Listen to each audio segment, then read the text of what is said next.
Why God has remove something in our lives. ఎందుకు మన జీవితాల్లో దేవుడు ఒక సంఘటనని దేవుడు రిమూవ్ చేస్తున్నాడు, దాన్ని తొలగిస్తున్నాడు. Why God has remove something in our lives? Because God want you to move forward in Christ. ఆమేన్.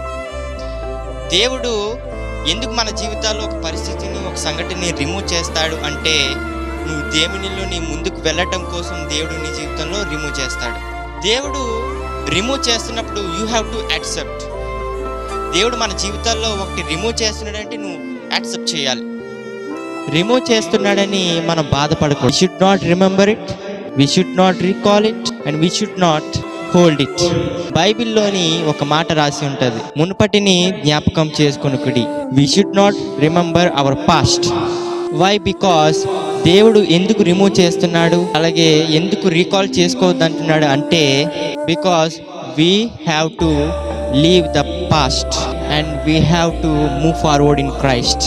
మనం మహిమ నుంచి అధిక మహిమలోకి వెళ్ళటం కోసం దేవుడు మన జీవితాల్లో ఒక సంఘటనని రిమూవ్ చేస్తాడు. మరి ఆ సంఘటనని రిమూవ్ చేసినప్పుడు you have to accept.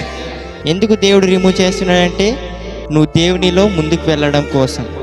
God will remove something in your life. You should remove and you have to accept in Jesus.